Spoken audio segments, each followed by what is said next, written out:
Welcome back. It's another Mr. Ballin. Today he's going to give us 3 stories with photos of disturbing backstory. I just butchered the whole thing. Well, it's part 10. What do you want from me? My knee hurts, so you should like the video and subscribe to the channel. And if you do, I promise that I won't kill an ostrich that are not around me. So that's a good thing. So like the video. We're just going to get into it because I want to see what he has to say. I'm curious. Progressively more disturbing stories, and at the end of each of them, I'm going to share with you the picture or pictures that are famously associated with them. But before I get into today's stories, if you're a fan of the strange, dark, and mysterious delivered in story format, then you come to the right channel, because that's all I do, and I upload 3, 4, even 5 times every week. Just imagine this next part, I'm saying it. And then you do it. So if that's of interest to you, please put hot dog water ice cubes in the like button's lemonade. Also subscribe to this channel and turn on all notifications so you don't miss any of my weekly uploads. All right, let's get into today's stories. There you go.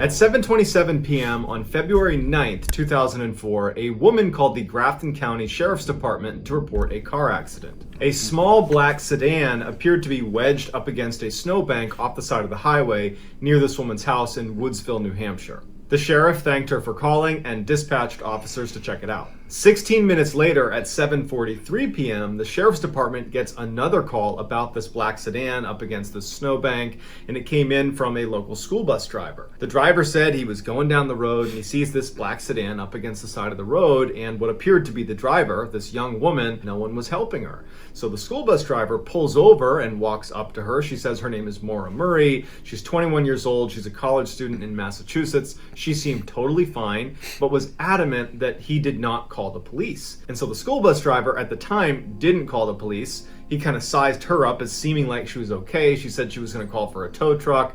And so he left thinking she was going to be just fine. But only a couple of minutes after leaving the scene, he felt like, you know what, I got to call the police because something just seemed off. The sheriff tells him that they had already gotten a call about 20 minutes earlier and that officers would be there any minute, and I'm sure she's just fine. 3 minutes later, the officer who was originally dispatched to check out this black sedan shows up and radios in and says, the black sedan is here, but there's no girl, there's no driver. Police do an initial search of the area. They can't find Maura. There's no sign of where she would have gone. There's no sign of a struggle. They get in touch with Maura's family. They can't get in touch with Maura, and so it's like she just kind of vanished.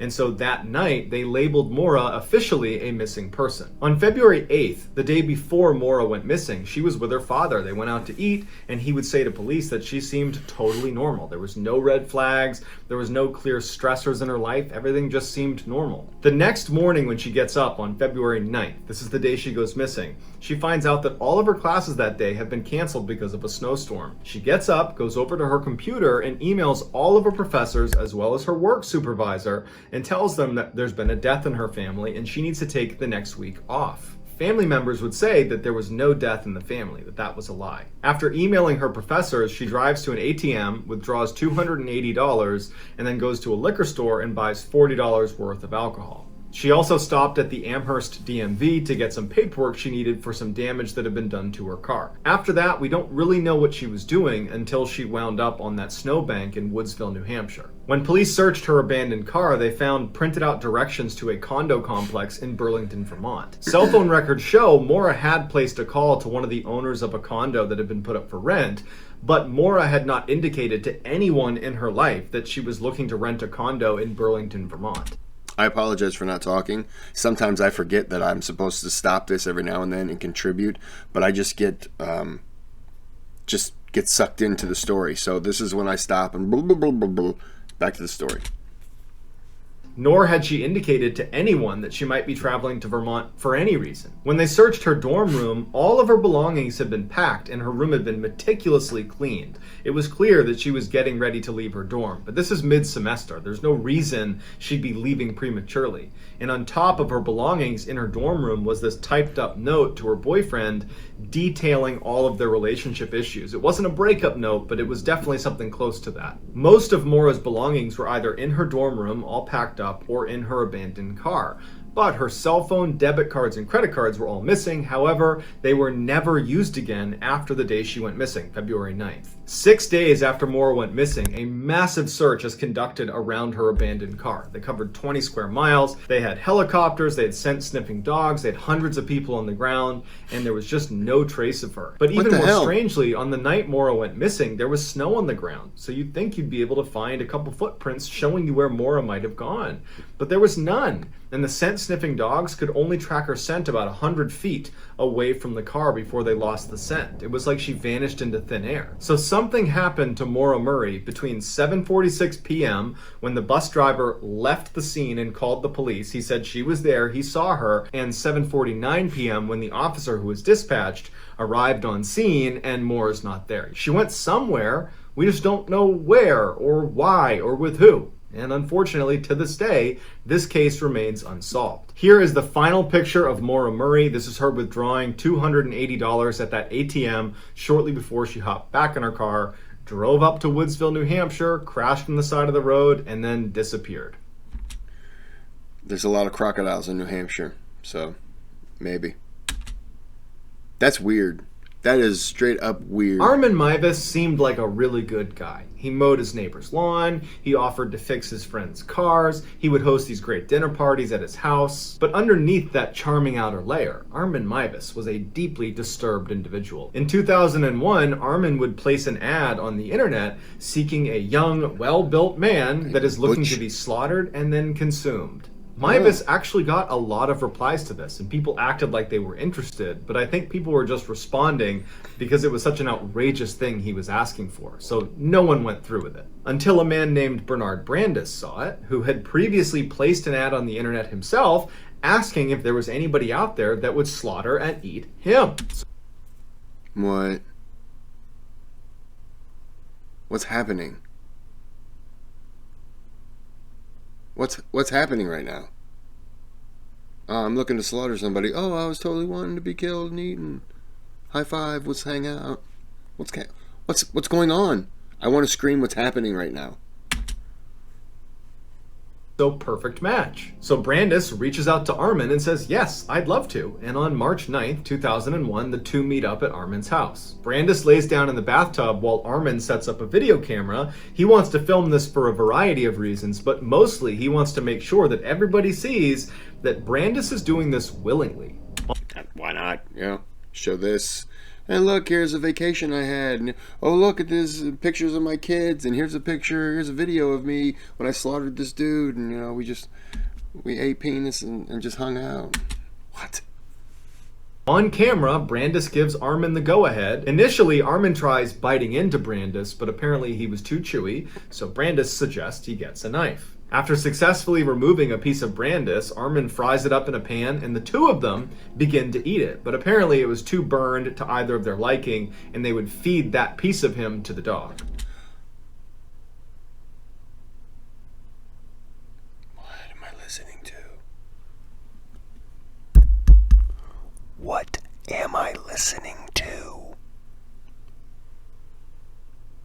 I don't want this.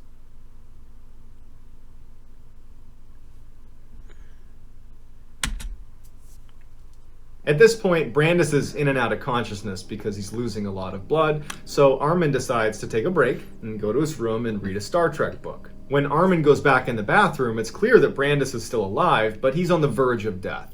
So, after much deliberation and quite a bit of praying, Armin ultimately ends Brandis's life and then proceeds to butcher him and put all of his meat into a freezer. Over the next 10 months, Armin would consume over 44 pounds of Brandis. In December of 2001, Armin put another ad online seeking somebody else that wanted to be eaten, and that ad would get sent to the police, who would go to Armin's house. They would find Brandis's remains behind pizza boxes in the back of his freezer, and they would arrest Armin. Despite showing police the videotape that showed Brandis repeatedly consenting to what was happening to him, Armin was still given a life sentence. This is the picture that Brandis put online in hopes that it would attract someone that would want to eat him. And this is the bathtub where Armin Mibus would grant Brandis that wish.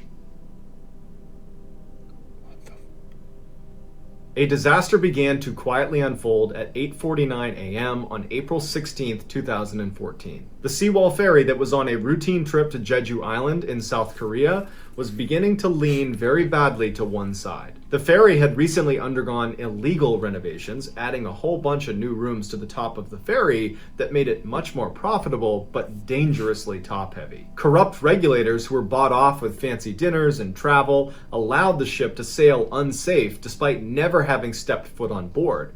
Had they gone on the ship themselves, they would have seen immediately how unsafe it was. On April 16th, the day this ferry is making its way to Jeju Island and is now leaning to one side, ferry workers had loaded twice the legal limit onto the ferry and then hadn't properly secured really any of it. So there were cars and shipping containers that were not tethered. So as the badly balanced Sewol Ferry is making its way out to Jeju Island, it hits some very strong currents and makes a sharp turn to avoid them, causing the ship to begin to keel over. As soon as it begins to keel over, all those unsecured cars and containers all shift all at once to one side of the ship, causing it to completely roll over on its side and begin sinking. On board were 476 passengers, of which 325 were high school students on a school trip. As soon as the ship comes to rest on its side, the captain comes over the intercom and tells everybody to stay in your rooms and await further instruction.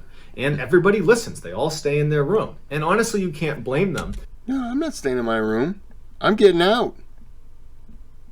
You better come get me if you want me to stay in my room, because somebody's about to die. Because they're on a routine ferry trip that happens dozens of times a day without any incident, and the captain of the Well, there's an incident now. ship is telling you everything's fine, you just stay where you Well, he's stupid. are, will tell you what to do next. After a little while, a lot of the students start to feel a little bit anxious because there's been no further instruction, they're still sideways, and they're starting to realize that if they needed to, it would be hard to get out of the ship. A lot of them were way into the bowels of the ship, and they would literally need to climb up and out of the ship to safety. A student actually called the authorities and said, "Hey, I think the ship I'm on is sinking," and the authorities hadn't heard of it because the captain and the crew of the ship were just totally crippled and could not make a decision, and had wasted all this time that they could have been evacuating people and getting help, and instead were just panicked and frozen in terror. There would be over 20 calls What were they doing? Sitting around playing Uno?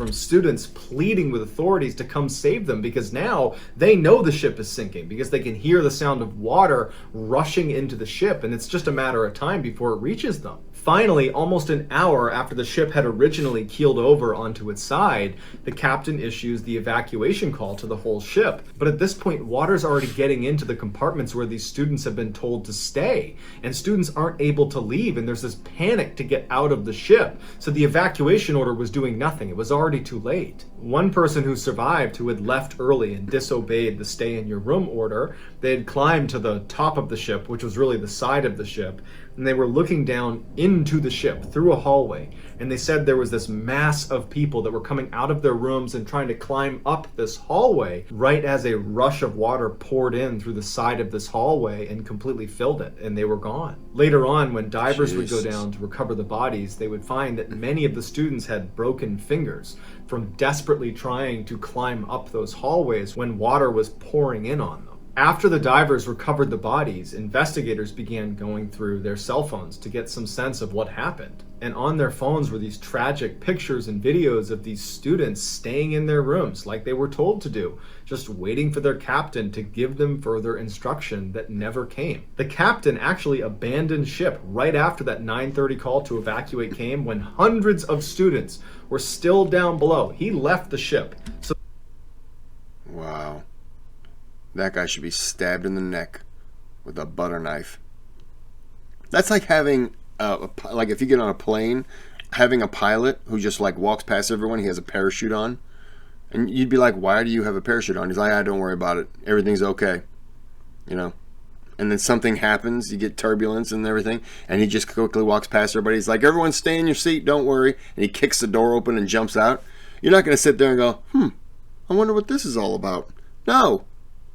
If my pilot has a parachute on, you better believe I'm strapped to that man's leg. I'm like a horny dog. They were totally on their own, just waiting for help that never came. Of the 476 passengers, 304 would perish, and many believe that almost all of them could have been saved had they just evacuated as soon as the ship keeled over. And so as a result of his gross negligence, the captain was given a life sentence. So that's going to do it, guys. Let me know in the comments. That's good. You got a life sentence. I hope that man's taking butter knives to the anus. I said butter knives. Yeah. Butter knives are in my head right now. What do you want from me? All right, I'm going to end this here because I'm going to jump right into part 11 as soon as I end this. So you have to like the video and subscribe to the channel. YouTube says it. It's not me. I just, it is what it is. They tell me that if you guys don't, then you're going to be banned from YouTube. So, you should do it. Don't contact them to find out if that's true, because they don't respond to people who question their authority. So, that's all I'm saying. All right, I'm going to end this here because my feet are getting chilly, and I'm gonna put on some slippers, some big old thick slippers. You can't see them, so I just kind of told you that I'm going to do that, so whatever. All right, I'm going to end this here. Have a good day, have a good night, good 4th of July if you happen to be watching it on 4th of July. Have a great 4th of July 2113.